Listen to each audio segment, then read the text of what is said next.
adamı oxşayırdı. Özü gözündə bərəldmişdi. Ona idədi işte. Amma ki biz belə şeylər kinoda görürük.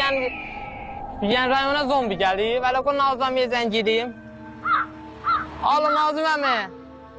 Gəl mən götdə özünü pis eləyirəm. Harı deyəm, bu simska istəyirdi o ha. O yer deyəm, tez gəl məni götür. Sağ ol, tez gəl.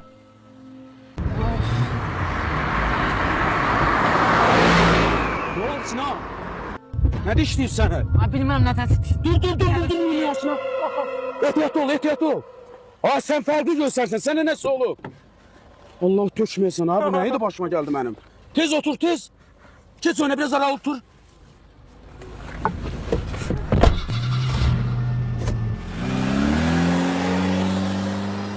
Oğlum. Sinan. Səni yiyəcəm. Ayılı bir zombi oğlum.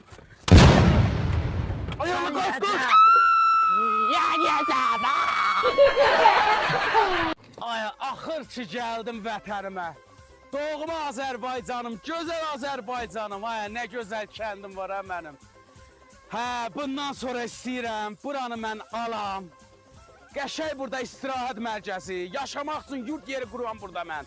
Bura çox gözəl yerdir, gedim hələ maraqlanım biraz. Bunları mən sevdim, ay Allah, sevdim buraları. Buradan çayzat gedib. Mən elə eləyəcəm, buradan həmişəlik çay axacaq, buranı konkret istirahət mərkəzi eləyəcəm. Bismillah, şimdi ha? Hay Allah. Siz kimsiniz? Siz kimsiniz ha kişi? Bunların əlinə bile qacıyıb. Bu şəhətdə necə baş verir? Siz kimsiniz? Biz zombiyiz. Ne zombi? Zombi zat yedi bura. Zombi nədir? Ne dönüşür ha bu?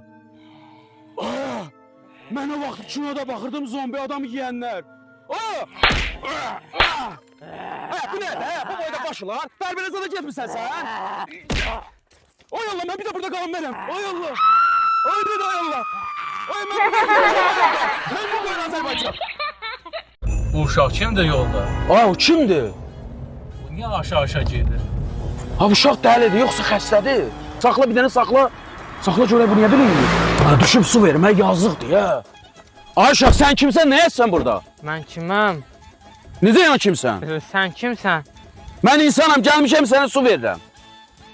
Sən kim? Mən zombi. Kimdir, niyə bir eləyir? Kim? Ay uşaq, su içdə biraz. Su. Ay suyu tutardın, alırsan. Mənə də saxla da bundan. Oğlum içmə. Niyə? Kiməm? Bəlkə o xəstədir. Mənə bax, mən yol gedirəm. Gəl otur məndən gedək. Geç sən məndən. Yo, otur, narahat olma, mən səni aparacam, gəl. Gəl sənə deyəcəm kimsən, gəl bura. Otur. Sən kimsən? Mən insanam da dedim. Otur gedək. Ayqı dəlidir bu. Bu uşağa görə bizim istirahətimiz də qaldı. Gəl aparaq məhləsini tapaq, evlərinə qoyaq. Sonra biz istirahətimizə davam eləyək. Sən kimsən? Mən kiməm? Oğlum o nə etdi? Mənə bir şey verməyə qardaşım, elə belə dedim, narahat olma. Mən kiməm? Varsan ha? Bax da oğlum. Qardaşımı sür gedək. Mən kiməm? Gəl də dedim. Mənə fikir vermə, sür gedək. Lazım gedək bu uşağın evini tapaq, verək evlərinə, sonra gedək işimizin dairəsinə. Mən kiməm? Mən kiməm nədir? Ona sözdür. Mənə nəsə olur. O sənə heç olmur, o uşağa nəsə olub, onu aparaq evlərinə. Burnuma ət hissi gəlir. Ət yiyir. Sən kimsən? Ufaq olur başında, əti yardan gəlir. Mən desən zombi olam. Zombi olur, sən elə şey yox da, onlar hamısı kinoda olur. Ət istəyirəm. Bu mənə deyəsən ət gözü ilə bax. Ət istəyirəm. Ye gözü mənə baxma. Ət istəyirəm. Ağzını oyna elə, mən ağzını nə uzatsan? Burnuma ətimiz gəlir. Ət istəyirəm.